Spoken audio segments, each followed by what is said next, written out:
Welcome back to the Toffee Blues, your source for all things Everton. I'm Stephen, and of course, another opposition view. Today we've got Matt from Forest Focus back on the channel. Matt, thank you for coming on, mate.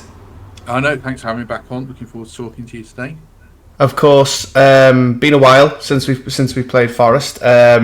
A ground that last season we were able to go and get a 1-0 win at, which was a really good result for us, of course. A very, very different scenario now at the moment compared to that game last season. I'm sure you're sick of hearing about it, Matt, or maybe you're not, but Forest are having an absolute barnstormer of a season, sitting third in the table and the semi-finals of the FA Cup. So, well, what's gone so right this season, just for the Evertonians watching? Yes, like you say, loads has changed since the last home game. That was kind of the last day of Steve Cooper, wasn't it, as I remember. Nuno came in, kept us up, and then he got a pre-season when there was some talk he might actually go, which sounds mad now, but he made good use of that pre-season, drilled a lot of tactical stuff in. You kind of see that now with how hard to score against us it is, and how we hit teams on the break. We were good at that under Cooper, but now we've been great at it all season. And then the other thing's improvement, I guess. You know, Milenkovic came in for not big money, like 12 million. Elliot Anderson was someone who we thought would be decent, but he's been great. And they're probably the two big differences that are new players. And then other players have found a different gear, like Anthony Elanga.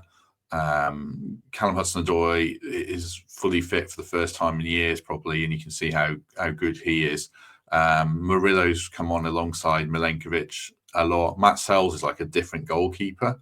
He's become one of the best in the league, and I guess the other one's Chris Wood, who's always been like a good Premier League striker, but this season he's been great, and I think he might miss this game, but he's got 18 Premier League goals, and I guess when you add all that in together, hard to beat scoring enough goals. It probably is a good formula that's taken us to where we are now.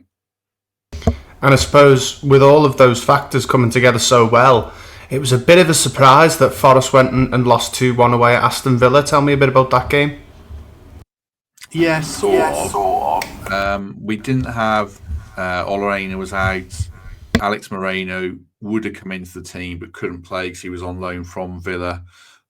Wood was out. Tyro Awoniyi, who would have played in his place, was out injured. So we had to mix and match a bit at fullback and up front, and it really showed. Villa scored 2 goals in 15 minutes in Aina's area of the pitch. The players who came in didn't really cover as well as we wanted, but then we responded really well. Should have got something. I don't know if people watching have seen the game. We created loads of chances against a Villa team who are in really good form. They made a lot of changes, but they've got the squad depth that we haven't got because they've used that Champions League money quite well. I think they've won, after beating us, they've won 7 in a row heading into a game against PSG. So I think Forest fans will like take it on the chin, and we've always bounced back well this season. We've had some heavy defeats or some narrow defeats, and the next game or the one after that, we've always responded well. So I think it was kind of straight. The mindset was straight onto the Everton game, and don't worry too much about losing to a good Villa side who might get in the Champions League themselves. Nuno Espirito Santo, of course, a manager that English football fans have quickly had to take notice of. He had a very good spell at Wolves. I'm sure everyone will agree with that. He really transformed the culture at Wolves. Tottenham, he didn't really get a fair chance whatsoever, in my opinion. But of course, that's easy to say. Looking now at his reign at Nottingham Forest. You mentioned there that there was rumours that he could have left. There was also rumours that he could have come to Everton as well when we had Rafa Benitez. Tell me about him and how he's managed to change the culture at Forest so much from a team that were in the same position as us at the end of last season. How he's managed to, keep that ball rolling and take you to the top. Yeah, I guess half of it's tactical, half of it's man management. I mean, last season he came in, we were in a relegation battle, we had a point seduction. He at times looked like he had the weight of the world on his shoulders because he had a really difficult job. And we got through it. And this season, he looks like he's really enjoying it more. I mean, we won an FA Cup penalty shootout against Ipswich, and he was giving Olorena a piggyback on the pitch. There's footage of him dancing with the players in the changing room. So he's kind of part of the group as well, I think. And I don't think you see many Premier League managers doing that. I mean, Moyes did it when West Ham won the concert, whatever it's called, the Conference League. But yeah, I think it's man management, trusting players. He has a very small squad, which I think helps until you get injuries, which is one of the problems now. But it keeps everyone on board and keeps it really tight knit.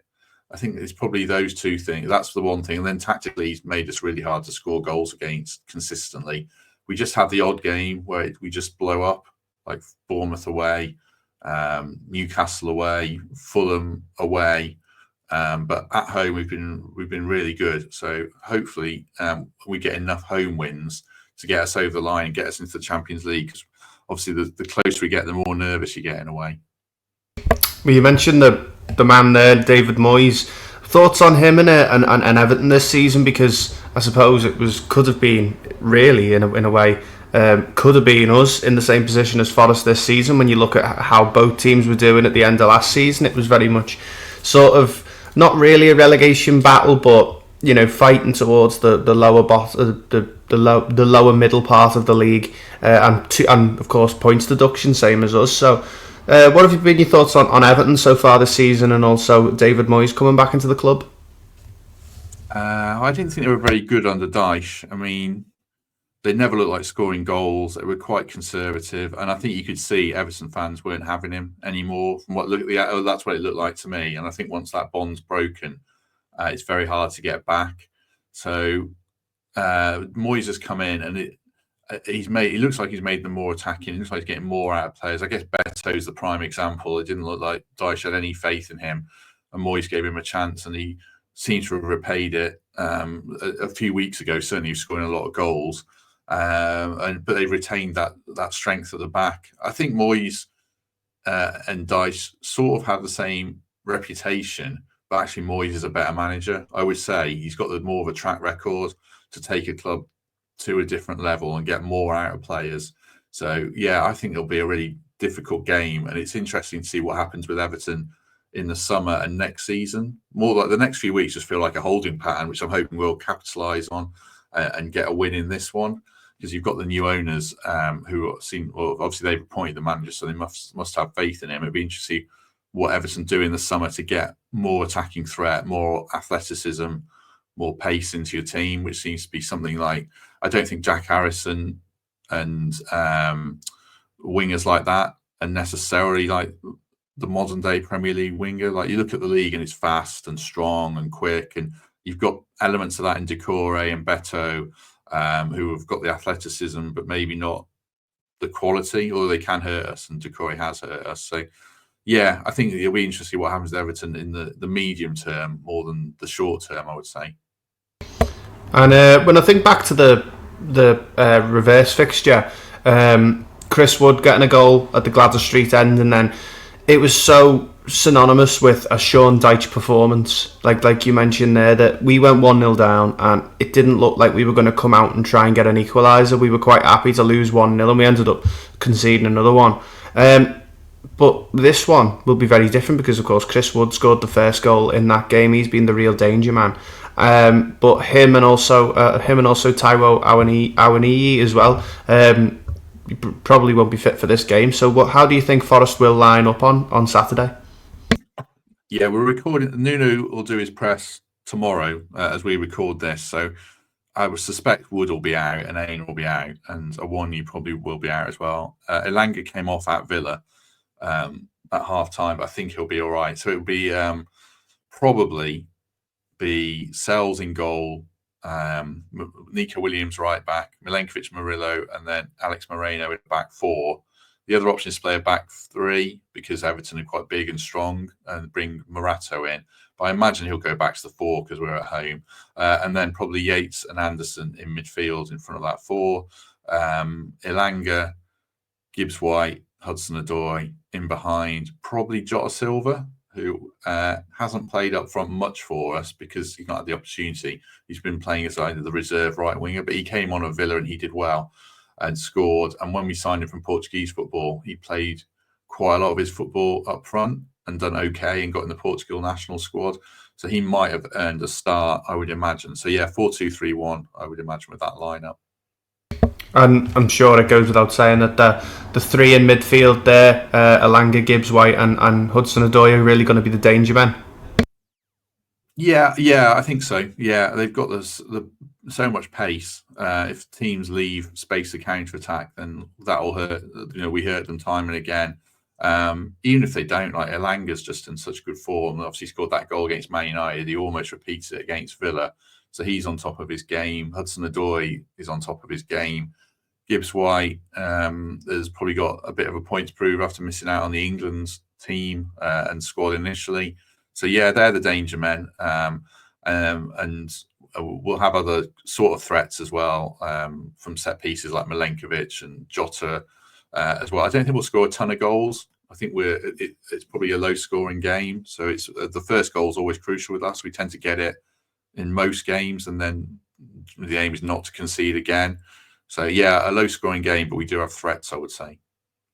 And for Everton, it's a bit of a different one because we've got a few players returning from injury now. Dwight McNeil probably could come back on Saturday. Iliman Ndiaye came back for the first time fully on Saturday as well against Arsenal. So for us, there's a couple of more danger men. It's looking a lot better than it was when it was Harrison, Decore and Lindstrom. Now it could be, Charlie Alcaraz as well being in there might give a bit more of a better options for Beto, because Decore he has his days, but a lot of the time he really struggles with anything sort of setting it up creatively in the David Moyes system. But who do you look at in the Everton team that you think you don't want to be playing against? Probably Ndiaye. A lot of football. Premier League football now is quite prescripted, isn't it? And there's not much flair and off the cuff stuff. It's been in the news this week, but Ndiaye has that talent to just do something out of nothing. He scored that goal against Man City. I remember that was a top finish that not many players could pull off. So yeah, he'd be the one. And then you seem to have players who can have days where they'll just be really good, like Beto. Decore scored against us as well. I remember in a game a couple of years ago. But then you equally think those players might have off days and miss chances. So Ndiaye's the one, and McNeil as well. I don't know how fit he is. That probably makes me feel a bit more comfortable. But he scored against us at Goodison a couple of years ago, and I think he scored the winner last season. That game it was 1-0 as well, if I'm remembering. So he's got quality that can hurt you when he's fit as well. So I'm kind of hoping he's not fit enough to start. But yeah, Ndiaye is one that I really look at and think he's a player that could play in a lot of Premier League teams. Yeah, definitely, without a shadow of a doubt. That's the one thing, that's the real shining light for us this season, is that he's just been far too good to be playing in an Everton team that lacks a lot of creativity. But you just mentioned there about sometimes it can all blow up in Forest's face. You mentioned a couple of fixtures where it's gone really wrong. How can Everton hurt Forest? How are we going to beat Nottingham Forest? Because the City ground probably, along with Anfield, is the hardest place to go this season. Yeah, all those games where it's gone wrong have been away from home, so I'm kind of less worried it would happen here. I think if you're going to hurt us, it'll probably be like we can't score a goal for missing strikers, and you'll be hard to beat, and you might beat us 1-0 or something. I don't see us blowing up. Touch wood. We've been good defending set pieces, but teams have exploited us at the back post quite a few times, weirdly, or putting a player on the keeper and blocking him off. We've not been so secure, so I worry about Tarkowski and Branthwaite and the threat that they pose. They'd probably be the ones. I don't think we'll give a load of chances away from open play. So maybe it'd be like a moment of magic from Ndiaye, or I haven't seen that much of Alcaraz, but he looks like he's talented. But yeah, Everton's physicality would worry me if Tarkowski does something like he did against Liverpool, of course, that kind of thing. And I think Branthwaite's a top player as well, like a really, really good Premier League defender. So I'm not saying they're not necessarily expecting him to score. I think with him and Tarkowski and Pickford, that triangle's quite a good, solid Premier League triangle. So another reason why I think it'll be a low-scoring game. But yeah, Ndiaye doing something off the cuff would probably be the thing that worries me in open play. And I think if I'm remaining sort of a bit optimistic about it. I think we could get a 0-0 out of this one, or maybe a 1-1. I can see us getting something. It's a ground that historically we haven't done too bad at, but we obviously know it's going to be a really tough game. What do you think, Matt? Do you think you're expecting to win this one? Not expecting. I think if we had everyone fit, I'd be more confident. I think because we're in the home stretch and we know to get in the Champions League, we probably only need 3 more wins, and our fixtures are quite favourable. Everyone's kind of thinking now we should do it, and that makes me a bit more nervous in a way that if we lose this game, we'll have lost 2 in a row. Then we go to Spurs and we could lose that one, and that's probably the thing that preys on people's minds as much as anything, that we could slip up. So I'm hopeful that we'll come out the right side of a tight game. But like you say, Everton, obviously we won comfortably there in the reverse fixture this season, but you guys have done well against us historically since we came back up. So hopeful, but not like massively confident. But hopeful we'll come out on the right side of a 1-0 or a 2-1 or something like that. Well, the game that you mentioned a couple of years ago at the City Ground ended 2-2, and that's the one that it is for our lineup quiz today. Ended 2-2. Decore and Gray scoring for Everton, and Brennan Johnson grabbed 2. I've just spoiled one for you there for Forest. But looking at the rest of the team, wow, it's very different to what you'd see out there now for Forest. I can only count a couple that are still playing at the club. So how many can you get? Because there's a lot of names in here I recognise, but not many that I would have remembered really specifically playing for Forest. Oh my gosh. Navas in goal? Yeah. Aurier right back? Yeah, Serge Aurier. It's a hard one to remember that he played for Forest, because I always remember him as a Spurs one. He was good for one season for us and not very good at all the second season. Renan Lodi left back? Yeah, Renan Lodi. Felipe and Joe Worrell, centre-backs. Yeah, you're doing very well considering this probably wasn't a very memorable season for Forest. But see, you've got your whole defence there, but the centre midfield, that's an absolutely crazy one, to be honest. The 3 in midfield. How late in the season was this? Broiler? Freuler, yeah. So this was March 2023. So it would have been Forest's first season back, I think, in the Premier League. Okay, first season back. Yates. Yates came on for one of the players who started at centre midfield. Oh my gosh, I'm sure we had so many. I can't remember any of them. Jack Colback. Yeah, I had no clue he even played for Forest. I've got to be honest. Oh, he was a promotion hero. He probably played too much in the Premier League. He was good in the Championship. Brennan played up front. Gibbs White, I would say. Yeah. Taiwo Awoniyi. No, it wasn't Taiwo. He was injured, wasn't he? Did Jesse Lingard play? No. There's one more English centre midfielder that you're missing out here. Oh, I'll probably kick myself if I don't get him then. No, I can't remember. You're going to have to tell me. John Joe Shelvey. Oh, okay. So I couldn't remember which when he came in. Yeah, he was. For us. I had no clue he played for Forest either. But then the striker is a really obvious one. Chris Wood. Yeah, Chris Wood. And then you got one of them, but there was 2 more subs who came on for Wood and Freuler in the 71st minute. If you want to try and get them. Andre Ayew. Yeah, Andre Ayew and came on for Freuler. Czech Kouyaté? No, a striker.